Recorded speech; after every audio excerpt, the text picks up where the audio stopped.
Bonjour et bienvenue pour un deuxième épisode de ma saga spéciale été dans laquelle je réponds à des questions qui m'ont été posées sur Instagram il y a quelques semaines parce que j'ai une vie absolument palpitante et que le monde de la librairie l'est tout autant.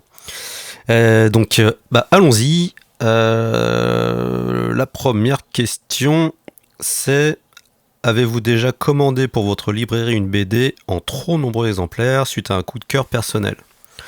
Alors le truc c'est que on nous présente les livres bien en amont. Ce qui fait que ce ne sont pas des coups de cœur à nous, ce sont plutôt les coups de cœur de l'éditeur ou des commerciaux. Donc on va les croire sur parole, vu qu'on n'a rien lu avant.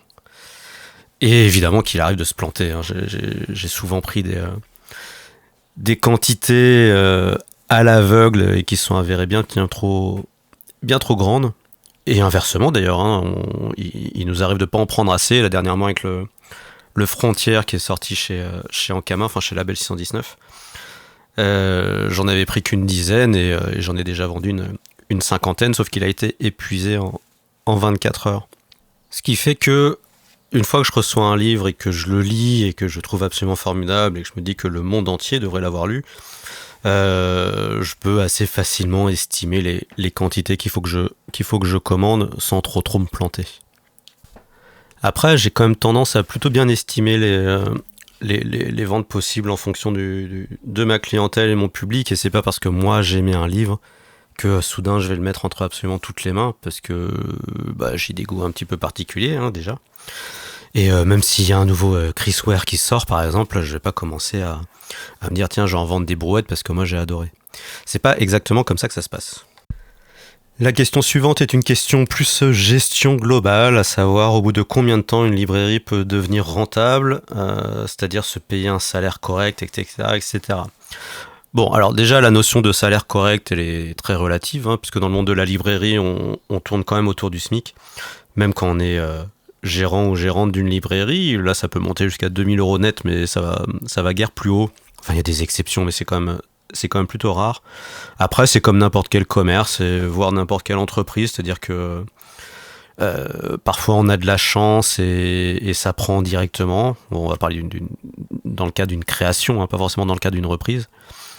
Mais il faut au moins un an quand même, le temps de ce qu'on appelle la montée en charge, le temps de se faire sa clientèle.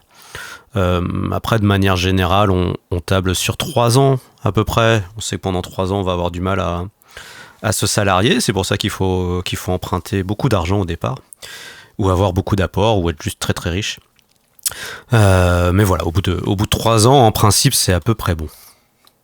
Et pour ce qui est de la rentabilité, là aussi, c'est une notion assez subjective parce que on peut manipuler un petit peu les chiffres comme on veut, hein, selon si on veut payer des impôts ou non. En gros, une librairie peut perdre de l'argent pendant des années sans que ce soit fondamentalement un problème.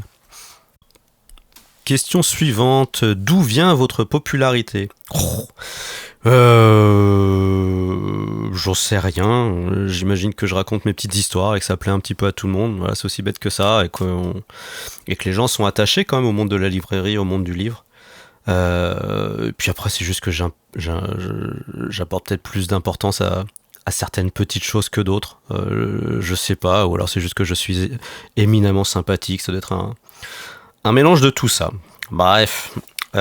Question d'après: est-ce que vous pensez que c'est possible d'ouvrir une librairie sans avoir fait d'études dans ce domaine? Oui, complètement. D'ailleurs, il y a un paquet de gens qui font exactement ça. C'est-à-dire qu'ils se lancent dans le métier de la librairie, de libraire, en n'ayant aucune idée de ce qu'ils font. C'est à double tranchant, c'est-à-dire que le métier de libraire a cette particularité qui peut être exercé sans avoir fait de diplôme. On apprend très bien sur le tas. Il vaut mieux avoir fait une formation quand même avant pour ne serait-ce que de chef ou d'entreprise, pour savoir un petit peu où on va et comment gérer une entreprise. Le nerf de la guerre étant l'argent. Voilà, c'est-à-dire qu'on ne peut pas ouvrir une librairie sans avoir de l'argent. Et ouais, faut peut-être quand même avoir trempé les pieds un tout petit peu dans ce milieu-là, parce que sinon on va vite déchanter.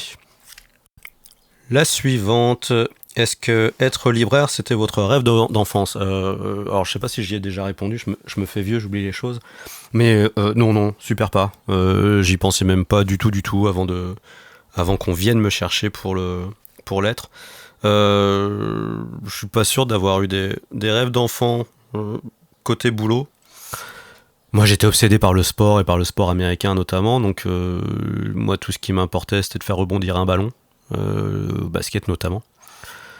Ce qui fait que le reste, après, moi, j'ai suivi les études, j'ai avancé petit à petit, et puis ça m'est vraiment tombé dessus par hasard. Après, j'ai toujours adoré lire, hein, bien entendu.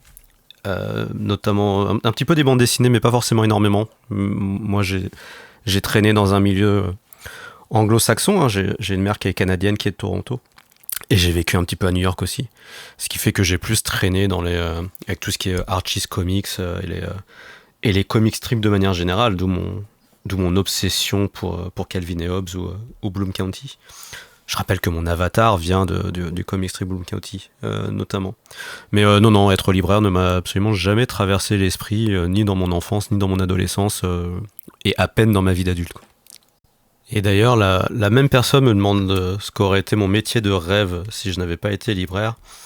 J'en sais rien. Je n'en avais pas vraiment, j'ai jamais vraiment réfléchi comme ça. C'est-à-dire que moi j'avance en fonction de là où la vie me mène, etc. etc. Et j'ai jamais eu de plan d'action en poche. J'ai fait des études de langues étrangères et de marketing et communication, ce qui n'a absolument rien à voir. Après ça, j'ai fait de la com pour une start-up et après ça, j'ai fait de la musique pendant 4 ans où je vivotais de ça. Donc un métier de rêve, ça j'en ai vraiment absolument aucune idée et celui qui m'est tombé dessus, ma foi, me convient très bien. La question suivante est assez épineuse puisqu'on me demande ce que je pense des dédicaces rémunérées. Alors c'est un vaste sujet parce que en librairie, il faut savoir que quand on reçoit les auteurs ou les autrices, c'est pas du tout rentable pour nous. C'est-à-dire que entre les coûts des trajets, des restos et rapporté au nombre de livres que l'on vend, on gagne pas d'argent, on en perd. Alors, ce qui n'est pas un problème parce que ça fait partie de notre communication, ça fait partie d'un service qui est offert pour faire plaisir un petit peu à tout le monde et proposer une animation qui change un petit peu. Mais ce qui fait que si on rajoute par-dessus ça une rémunération, tout de suite, ça lorgne sur notre marge générale. C'est-à-dire que, prenons un exemple concret, si j'invite quelqu'un sur, typiquement une dédicace, ça va durer 3 ou 4 heures. Si je lui commande, cette personne-là va pouvoir, grand max, signer une trentaine de livres. Admettons que je les vende tous ces livres-là, en plus de ce que j'aurais vendu normalement, ça va me rapporter allez, à peu près 300 euros de marge. Et 300 euros, ça va pas couvrir grand-chose. Les maisons d'édition peuvent aider, c'est-à-dire qu'elles vont souvent prendre en charge soit l'hôtel, soit les transports, mais rarement tout. Après, évidemment que je suis quand même plutôt pour sur le principe, parce que même si ça fait partie du deal avec la maison d'édition quand on signe un contrat, d'en faire la promo, ça n'enlève rien au fait que la plupart du temps, les dédicaces se passent sur le temps libre, se passent le samedi, donc c'est du temps passé en moins en famille, et c'est surtout du temps passé en moins à travailler. Et ça, c'est ce qu'ils voudront tous et toutes, notamment en festival, quand les festivals durent 2 jours, et que on fait pas mal la fête et autres, et qu'après, il faut quand même réussir à s'en remettre. Chaque année, après Angoulême, tout le monde tombe malade, par exemple. Mais pour moi, au moins en festival, il fallait mettre ça en place, parce que les budgets des festivals, ça se trouve. On peut trouver des sponsors, on peut trouver tout ça. En librairie, voilà, je suis plutôt pour, mais c'est vrai que malheureusement, parfois, on n'a pas le choix. Ceci étant, une des pistes de réflexion, par exemple, ce serait d'enlever les 5% automatiques faits sur carte de fidélité et les allouer peut-être plutôt pour les rencontres avec des auteurs et des autrices. Allez, sans transition, on enchaîne avec la question d'après, qui est que l'inventaire est le pire jour de l'année? Bah non, alors c'est pas très sexy un inventaire, hein, c'est-à-dire en gros, on passe la journée à scanner des livres. Moi, j'ai pas de douchette portable, ce qui fait qu'on m'amène les livres au comptoir. On fait ça à quatre, hein, il y a deux postes. Et l'idée, bah, c'est de scanner les 10-12 000 bouquins qui sont dans la librairie. Après, franchement, ça se fait bien, hein. On fait ça dans la joie et la bonne humeur. Généralement, j'ai une équipe que j'aime bien. Je mets de la musique à fond, je dandine les fesses et puis c'est parti. Mais bon, la partie d'après consiste à faire la démarque, c'est-à-dire de voir la différence entre ce qu'on est censé avoir en stock et ce qu'on a réellement. Et ça, c'est effectivement un petit peu chiant parce qu'on doit prendre bouquin par bouquin, essayer de le retrouver, voir si c'était une erreur pendant l'inventaire ou c'était une erreur de stock et de réception. Et ça, effectivement, c'est pas la meilleure façon de passer 4-5 heures de sa vie, non, c'est sûr. Mais bon, j'ai fait quoi, 16-17 inventaires dans ma vie. Je commence à être rodé et ça va. Euh, le pire, c'est que quand j'ai commencé à travailler, on faisait les inventaires début janvier. Et ça, c'était vraiment l'horreur sur Terre. C'est-à-dire qu'on sortait d'une période de Noël où on est bien, bien, bien crevé. En plus, de toute façon, c'est une hérésie parce que au mois de décembre, on peut pas gérer son stock, donc ça n'a pas beaucoup de sens d'un point de vue de la gestion. C'est pour ça qu'il y a quand même pas mal de librairies qui font leur inventaire euh, qui clôt leur exercice fin mars ou fin juin. Mais ouais, ça c'était vraiment vraiment rude. J'étais vraiment sur les rotules. Mais maintenant, moi, je le fais fin mars. Ça me va très bien, sauf quand ça tombe le jour du changement d'heure, parce que ça implique que je me lève encore plus tôt. Mais bon, tout va bien, je le vis bien tout ça. La question d'après, bah, c'est quelqu'un qui est fan d'inventaire, visiblement. J'en ai pas beaucoup. J'en ai pas beaucoup parce que ça fait 15 ans que je suis libraire, donc ça fait 15 ans que je ne m'achète plus de BD. J'en ai largement suffisamment sur place. Ce qui fait que je n'ai que ma collection de base et je dois avoir, je sais pas, 300-400 BD, sachant que j'ai quand même fait un grand tri quand j'ai déménagé. Parce qu'il n'y a rien de plus chiant que de déménager des livres et déménager des BD en particulier. Et j'en ai viré à peu près un quart, je pense, de tout ça. Ouais, donc voilà, j'aurai à peu près 300 BD. Côté roman, c'est pas la même saucisse, hein. En roman, avec ma chère et tendre, qui elle-même était libraire avant et qui est une grosse lectrice, on doit en avoir à peu près, je sais pas, 2000-2500 cumulés, avec une belle bibliothèque qui impressionne toujours et qui nous impressionne nous surtout. Mais non, côté BD, j'en ai pas énormément, j'en ai largement assez comme ça au travail et j'en ramène largement comme ça à lire tous les soirs. La question suivante est de savoir si ma BD s'est bien vendue. Bah ça, j'y ai répondu dans un de mes posts sur Patreon. Si vous entendez ça en premier, c'est que vous êtes abonné à mon Patreon, et déjà je vous en remercie. Sinon, je vous encourage à aller voir par là-bas ce qui s'y passe, on rigole bien.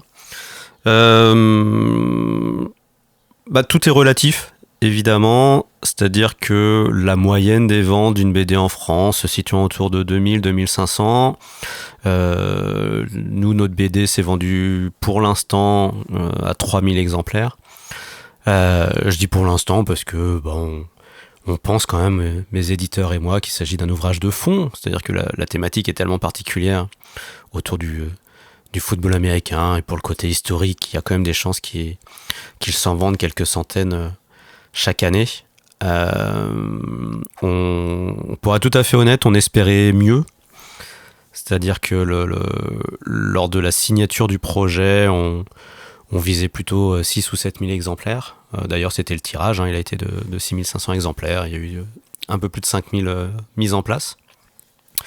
Mais au final, compte tenu de la situation globale, et puis du fait que la BD est sortie au mois d'octobre, et c'est le pire moment possible pour sortir une BD, pour sortir une nouveauté d'auteur absolument inconnu. Ce qui fait que moi je suis assez content, vraiment, et puis je l'ai bien défendu à la librairie. Il y a plein de gens qui l'ont pris par amitié pour moi, parce que comme je le disais au début, je suis fortement sympathique, et qui en avaient absolument rien à cirer du sport, et puis alors, encore moins du football américain, et qui ont été très agréablement surpris et surprises et me l'ont fait savoir et pas juste hypocritement, donc ça fait vraiment plaisir. Et puis bah ici aussi, vous m'avez beaucoup soutenu, et puis les gens qui me suivent par ailleurs. Et ça fait vraiment plaisir. Après, enfin, je m'attendais pas non plus à un best-seller absolu, hein. Ça reste une niche. Mais mon éditeur l'a très bien défendu. Le marketing a fait son boulot, et puis bah après c'est juste la vie du livre qui est comme ça. Il est très très très difficile de faire son trou. Cette BD, elle a quasiment pas eu de presse, par exemple, même si elle a été présente dans Science et Vie Junior, qui est quand même un des éléments phares de la presse. Mais sortie de là, ouais, elle a pas trop fait son chemin. Elle a eu un prix là dernièrement, comme je l'écrivais. Elle a été sélectionnée d'ailleurs dans quelques prix. Alors je vais pas me dévaloriser, mais ce sont des prix mineurs, hein, c'est pas des prix ultra prestigieux, mais ça fait toujours plaisir de savoir qu'un collège quelque part a sélectionné cette BD, ou un jury quel qu'il soit. Donc ça, on en est très fiers. Et puis bah le livre suit son bonhomme de chemin, hein. Donc il est sorti au mois d'octobre dernier. On part du principe que la vie d'un livre, c'est 3 mois. Donc ça nous mène à janvier. Effectivement, la plupart des retours ont été faits à ce moment-là. Et puis bah maintenant, tout le monde est passé à autre chose, mais on verra si elle est encore disponible dans quelques librairies. Je vous encourage à aller voir, hein. Et si c'est pas le cas, d'écrire à vos députés pour faire des réclamations auprès des libraires. Bien, alors voyons. Bah là, ça fait un peu plus d'un quart d'heure que je parle. Donc je propose qu'on s'arrête là pour cette session. Moi, je trouve qu'un quart d'heure, c'est bien. Ça évite de trop vous ennuyer avec mon monologue. Et puis, bah, on se retrouve très bientôt pour la suite des aventures et la suite de ces questions. Bye!